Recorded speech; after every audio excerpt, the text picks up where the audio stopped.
በመተከል ያለው፣ በፓዌ ያለው፣ በየት ያለው፣ በደራ ያለው፣ በአዲስ አበባ ያለው የድሬዳዋ ጉዳይ ኤቭሪዌር ያሉ አገሪቷ ውስጥ ያሉ ሜስ ሁሉም ቦታ ያሉ ኮንቴስትድ ኤሪያዎች ኖት ኦንሊ ራያ፣ ጠለምት፣ ወልቃይት ብቻ አይደለም።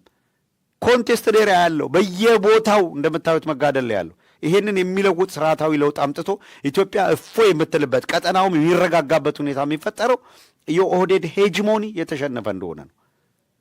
በዚህ ሂደት ውስጥ በኩልነት የሚያምኑ ከሆነ መሰረታዊ የኦሮሞ ህዝብ ያለው ጥያቄ እና አብይ አህመድ በሚያራምዱት አይነት ነገ ሌላ እልቂት የሚፈጥር አካሄድና ነውረኛነት አገር የሚዘርፍ ቡድን ሳይሆን ለሁሉም ሰላም፣ ዘላቂ ሰላም የሚያመጣ አጀንዳ ከያዙ የነ ጃልማሮ ቡድን በዚህ ተማምኖ ይሄንን ይዞ ከሌሎቹ ኢትዮጵያውያን ጋር በኢትዮጵያ ማዕቀፍ ውስጥ የኢትዮጵያን ችግር እንፈታለን፣ አንድም ብልጫ ሳንወስድ በኩልነት መርህ ላይ እንመሰረታለን፣ ሁሉም የሚገባውንና በወርዱ በቁመቱ ልክ የሚሳተፍባት ኢትዮጵያ መሆን አለባት የሚል መተማመን ካለ ኢትዮጵያ በእንደዚህ አይነት መተማመን ውስጥ የተሻለ ሀገሩና መቀጠል የምትችልበት እድል አለ። ያላትን ጸጋ የምትጠቀምበት የመንግስት ስርዓትም በማናቸው መልኩ በህዝብ በተመረጠ ብቻ እንዲሆን የሚያደርግ ስርዓት ይመጣል። ይሄን ለማድረግ ቢያንስ በገዥነት ያለ በተቃዋሚነት ያለ ኃይል ነው አይደል? አፋር ላይ ያለው የአወል አርባዓ ኃይል ከአብይ አህመድ ጋር ነው። ሶማሌ ላይ ያለው የሙስጠፌ ኃይል ከአብይ አህመድ ጋር ነው አይደለም? ቤኒሻንጉል ያለው የአሻድሊ ከአብይ አህመድ ጋር ነው። ሶማሌ ያለው ተቃዋሚ፣ አፋር ያለው ተቃዋሚ፣ ሌላ ያለው ተቃዋሚ ካልተሰባሰበ አንድ አካል ብቻውን የቱ ቦታ የት ቦታ ሊገባ ይችላል? ሰው ማሰባሰብ ማዕከል ማድረግ የኢትዮጵያን ችግር በዘላቂ የሚፈታ አቅጣጫ መያዝ የሚያስችል ሁኔታ መፍጠር በሚለው ላይ መረባረብ ያስፈልጋለሁና መልክ እየያዘ ትግሉ የሆነ ቅርጽ እየያዘ በሄደ ቁጥር እየጨነቃቸው እየተርበተበቱ እንደሆነ የሚያሳይ ሁኔታዎች አለ። በምንችለው መጠን የምንችለውን ነገር እያደረግን መቀጠል ይኖርብናል። ሌላ ከመሰናበቴ በፊት አንድ ሁለት አስተያየቶች መስጠት እፈልጋለሁኝ። አንደኛው በጣም መሰረታዊ የሆነው በጣም ከባድ ግፍ እየተፈጸመ ነው በሐረማያ ዩኒቨርሲቲ። ይሄ መረጃው እንዲኖር ነው። በሐረማያ ዩኒቨርሲቲ ሰራተኞች በቅርብ ጊዜ ወዲህ በጣም ከፍተኛ በደል እየደረሰባቸው ነው። የስራ የኃላፊነት ድልድልን በተመለከተ በቂ የትምህርትና የስራ ልምድ ያላቸው ግን በብሔረሰብ ማንነታቸው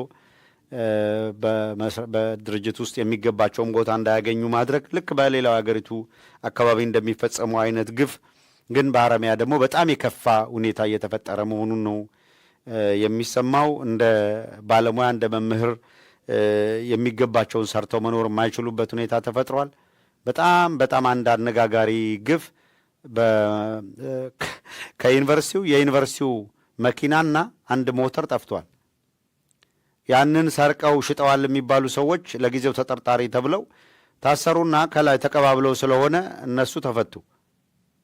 ያው የቃሙ ተወያይተው ተፈቱ ማለት ነው።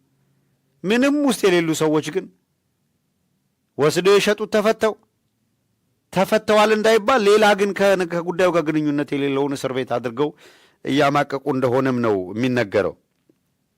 በተለይ በብሔረሰብ ማንነት መሰረት አድርገው ጫና ማድረግ በጣም በከፍተኛ ሁኔታ ችግሩን እያባባሰው ሄደዋል እና አንዳንዶቹ ባካችሁ ስቃይ መከራ ውስጥ ነን ያለነው፣ ስለ ሐረማያ ዩኒቨርሲቲ ዝም አትበሉ፣ እንደ ሚዲያ አንድ ነገር በሉልን የሚል ጭንቃቸውን መከራቸውን እያነሱ ነው የሚገኙት። አትሊስት ህዝቡ እንዲያውቀው በጣም የተወሳሰበ ችግር ያለበት ቢሆንም ሌላው እንደ ትግል ስልት ከዛሬ ጀምሮም በስፋት ቅድምን በእርግጥ አንስተነዋል በውይይት ሂደታችን።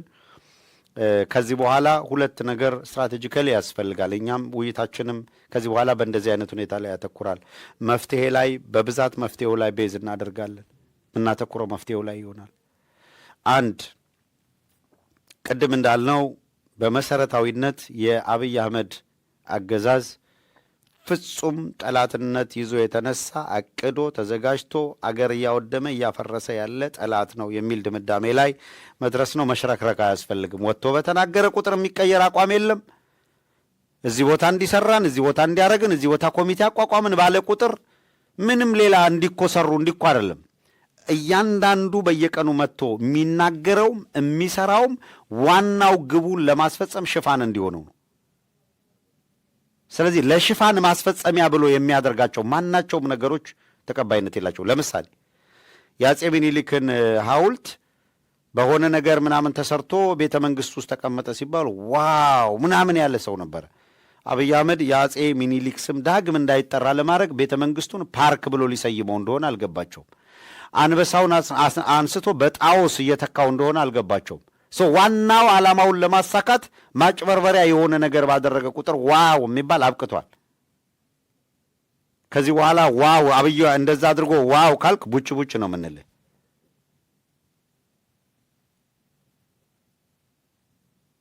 ምንም ጥቅም የለውም። ምንም የሆነ ነገር ይዞ ሲመጣ ዋው የሚባል ጨዋታ የለም። ዋናውን ነገር ለማሳካት ነው የሆነ ነገር ይዞ የሚመጣው። በጠላትነት ድምዳሜ ላይ መድረስ ነው። 2 የግዴታ የሆነ ድርጅት መጥቶ የሆነ አካል መጥቶ ሞቢላይዝ አድርጎ ህዝብ አነቃንቆ የሚለው እስከሚመጣ ህዝብ በተባበረ መንገድ እስከሚቆጣ ድረስ በግል ልናደርጋቸው የሚገቡትን ነገሮች ማድረግ ነው።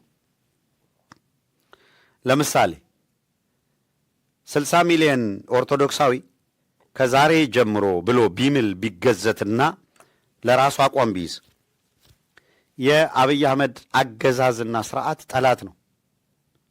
ይሄ የጠላት ሚዲያ በማህበራዊ ሚዲያ በሚኒስትር ሚዲያም አንከታተልም፣ ከዚህ በኋላ አንሰማም፣ አናይም ይሄን ስርዓት ብሎ ድምዳሜ ላይ ቢደርስ ገለል አለ ማለት ነው። 2 የትኛውም አገዛዙ ወደሚጠራቸው ፕሮግራሞች አለመሄድ፣ ያገዛዙ ተቋማት ነው ከሚባሉ ነገር በደንብ ተለይቶ እንዲመጡ ይደረግ። ያገዛዙ ዋነኛ አሽከር አገልጋይ የሆኑ ባለሀብቶች ይሄ አገዛዝ ጉልበት እንዲኖረው ካደረጉ አካላት ጋር መገበያየት ማቆም። እነማን ናቸው እነዛ? ተለይቶ እንዲመጣ የሚታገሉ አካላት አይደንቲፋይ አድርጉ። የትኞቹ ላኩልን። እኛ በየቀኑ ህዝቡ እንዲያውቃቸው ፕሮሞት እናደርጋለን።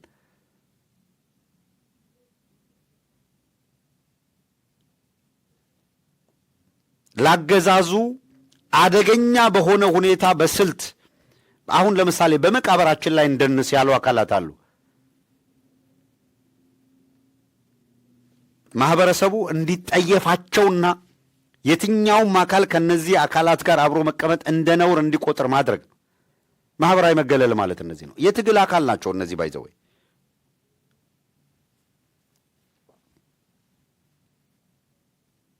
ስርዓቱ የሚዳከምባቸው ስልታዊ የትግል አቅጣጫዎች እየተነደፉ 1 2 3 4 እየተባሉ በየጊዜው ፕሮሞት እያደረግናቸው መሄድ። ይሄንን በማድረግ የአገዛዙን ውልቅልቁን ማውጣትና በአቅሙ እያንዳንዱ ሰው በአቅሙ እንዲታገል ማድረግ ይቻላል።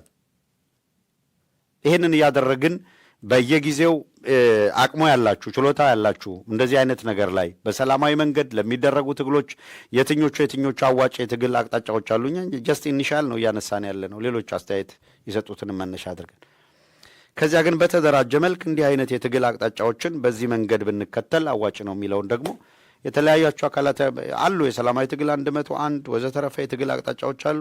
ሌሎቻችሁ ማስቡበትና በዛ መንገድ ትግሉን በደንብ ብንከታተለው ጥሩ ይሆናል። አንዳንድ በጣም መሰረታዊ ሊባሉ የሚችሉ ማሳያዎች አሉን። በእውነቱ በጣም በርካታዎች። ግን ይህን ሰሞን በተከታታይ የምናተኩረው በዚሁ ጉዳይ ላይ ነው። አንለቅም ይሄንን አጀንዳ። በጣም መሰረታዊ ተግባቦት ላይ እስከምንደርስ ድረስ እንቀጥላለን። አሁን አንዳንዱ በጣም የመረረ የከፋ በነገራችን ላይ ፕሮግራም ስለያዝንበት ነው ነካክቸው እንደገና የዱፕሊኬሽን እንዳይሆን ተመሳሳይ ነገር እንዳናሰለቻችሁ በሚል በጣም ለየት ያለ ዝግጅት እየተዘጋጀንበት ያለ ጉዳይ ስላለ ማለት ነው። የአብይ አገዛዝ በትምህርት ስርዓት ውስጥ ምን እንዳስገባ ይዘገንናችኋል። በዚህ ደረጃ ተደርሷል ወይ ብላችሁ ይዘገንናችኋል። እዚህ ሜሪላንድ ያላችሁ የዶናልድ ትራምፕ አስተዳደር ከመምጣቱ በፊት በባይደን አስተዳደር ዘመን የጾታ ትምህርትን በተመለከተ በትምህርት ቤቶች ውስጥ ዘግናኝ በሆነ መንጉ እንዲተገበር ሲባል ሰልፍ አልወጣችሁም? እዚህ ያላችሁ ኦርቶዶክሳውያን፣ እዚህ ያላችሁ ኢትዮጵያውያን ሰልፍ አልወጣችሁም? ሙስሊሙም ክርስቲያኑም አልተባለም፣ አልተጮኸም? ታምናላችሁ አብይ አህመድ የትምህርት ስርዓት ውስጥ አስገብቶ ኢትዮጵያ ውስጥ እያስተማረ እንደሆነ? የትምህርት ስርዓት ውስጥ ገብቶ መጽሐፉ ውስጥ መጽሐፍ የመማሪያ የህፃናቱ የመማሪያ መጽሐፍ ላይ ተጽፎ ትምህርት እየተሰጠበት ነው ያለው።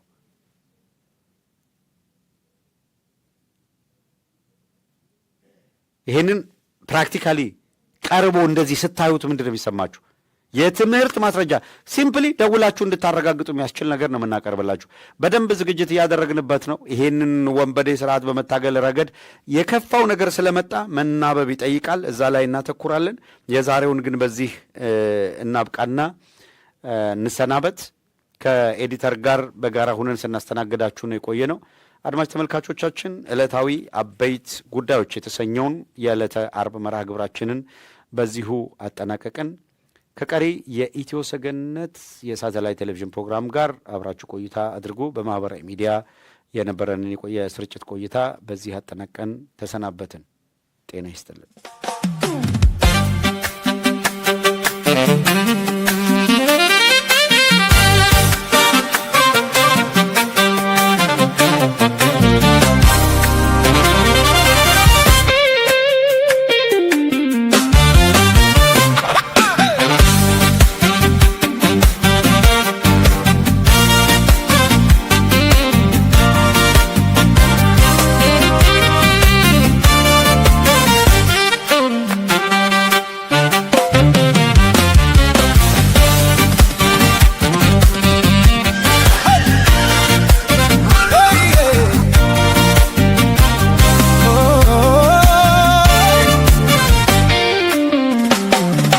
ኢትዮ ሰገነት በየቀኑ በወዳጅ በጠላት እየተፈተነች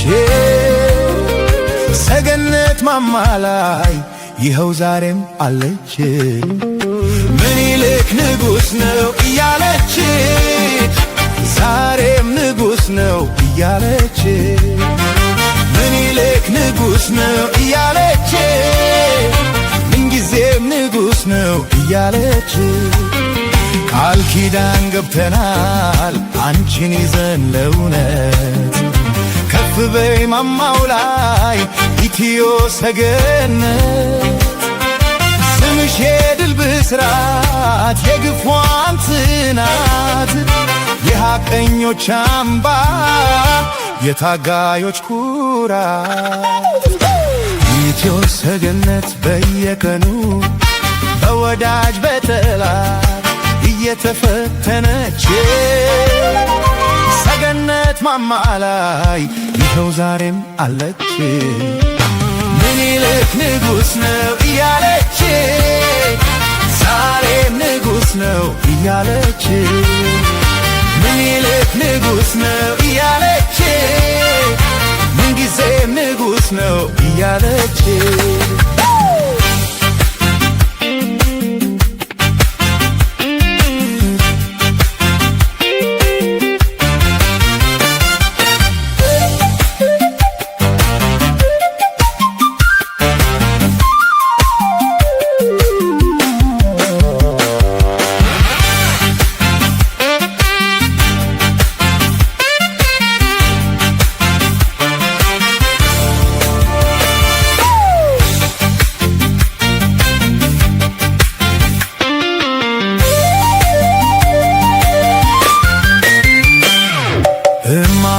ኢትዮጵያ ወርቀ ዘቦ ድንግል ከፍ በይ ማማው ላይ ሰንደቅሽ ይሰቀል ሕመምሽን ታመን ድልሽን እያወጅ ከታች ሲጠብቁ ማማሽ ላይ ተገኘ።